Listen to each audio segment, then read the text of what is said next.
Welcome to Season 2 of At Mac. I'm Brody Brown. We've decided to begin our new season with special episodes dedicated to the learning about the September 11th, 2001 terrorist attacks. We are joined today on the phone with Joyceda Hinton, the Operations Director for the U.S. Central Command Washington Liaison Office at the Pentagon. She was assigned to the Pentagon during the September 11th, 2001 attacks. Thank you for joining us today and sharing your story, Ms. Hinton. Welcome. Thank you for having me. Could you explain to us your role at the Pentagon in 2001? In 2001, I was the confidential assistant to the director of the Army staff here in the Pentagon. Okay, can you please walk us through your experience of the morning of September 11th? During the morning of September 11th, I was in my office, which is basically situated directly outside of the office of the Director, Army Staff. Of note, I was very close with my boss at the time, Lieutenant General John Pickler, and I basically knew his movements and how he operated throughout the day. It is very uncommon for him to turn the volume up on his television. It's normally on, but on mute. On this particular morning, I heard the volume go up, which prompted me to walk into his office. When I walked into his office, I said, "Sir, what's going on?" And we both looked at the television, and he said, "Joy, it appears as though we're under attack. A plane has just flew into a building in New York." And we continued to watch, and we witnessed the second plane hit the other tower in New York. And we both briefly discussed the impact of the physical attack that we had both just witnessed. And maybe 2 minutes went by after that, and I looked at him and asked him if he wanted to take his next meeting or reschedule. He responded, "I'll go ahead and take my next meeting." Before I could step off to walk outside of his office, we heard a huge bang, and the building, the actual Pentagon building, started shaking. And we looked at each other, recognized that we potentially were under attack, and we yelled at the lady that was in the office for his next meeting and told her that we had to get out.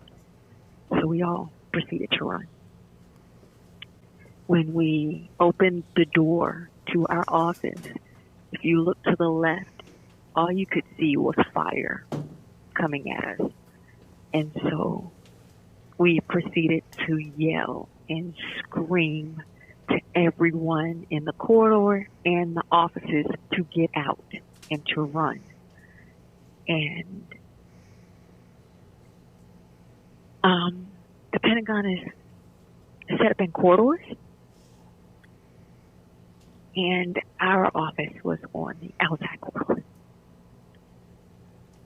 So we physically had to run around the building to get out because security was locking down entrances to get out because they did not know what threat was outside.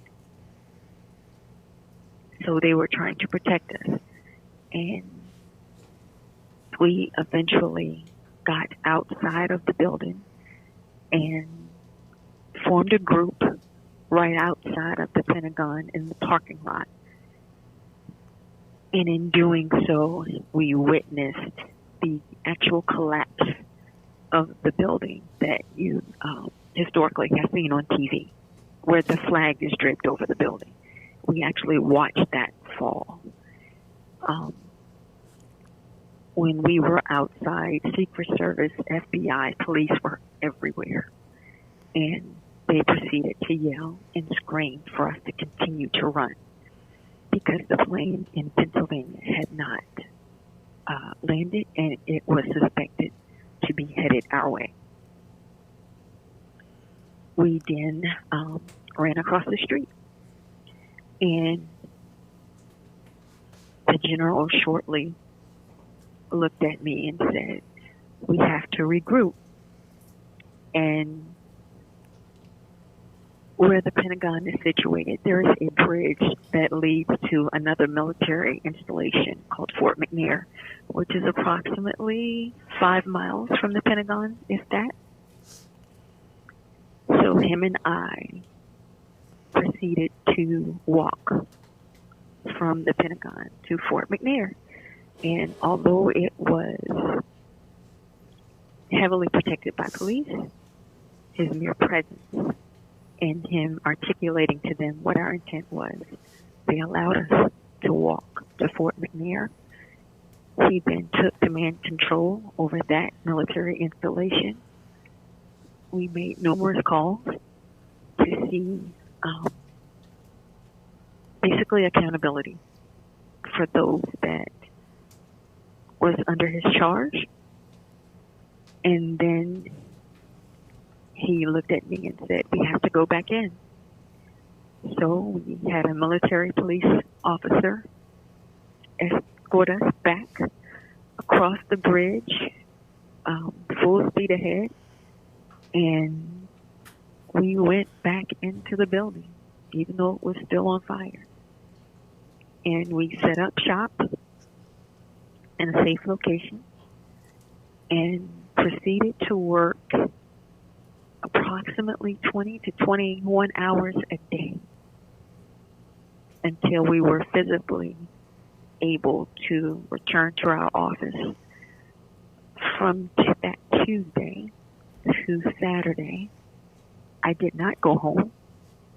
I stayed in the general's guest quarters in the upstairs of his military housing until it was operationally conducive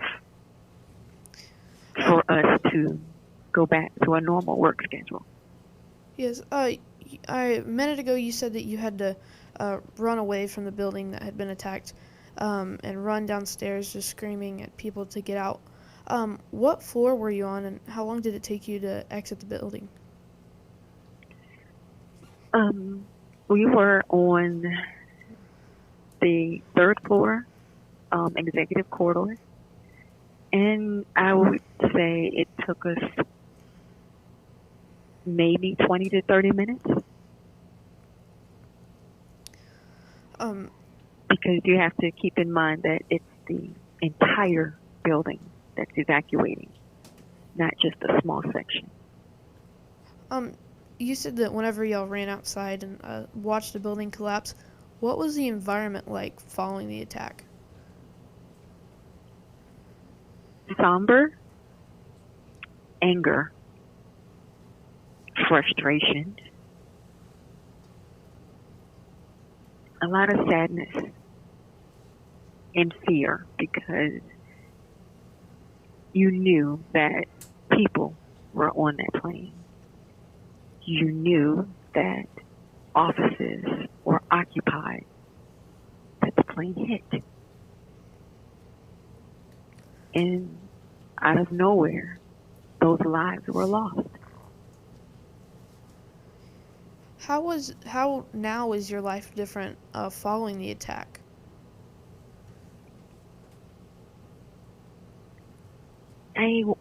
It changed my purpose. I no longer allow little things to impact me. I do my very best to remain positive in situations, and I truly understand and respect the value of life. I personally knew 13 people that did not make it home that day. each one with a different story, a different background, a different relationship. But it's extremely difficult to mourn the loss of 13 people that you knew, one of which you were extremely close with. Today, what is your personal outlook like whenever you return to the Pentagon to work?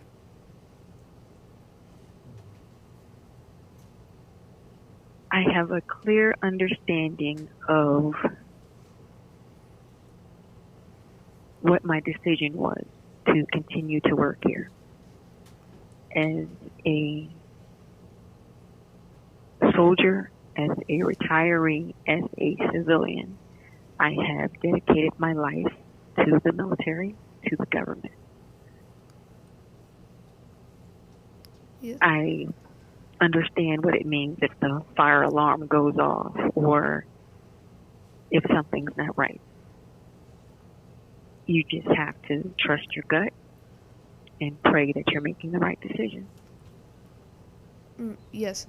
Today we have students at our school that were born a decade after the attacks. What do you believe is a proper message that you want to send to the future generation to know going forward?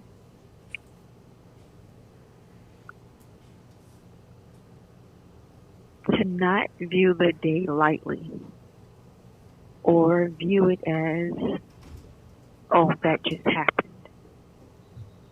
It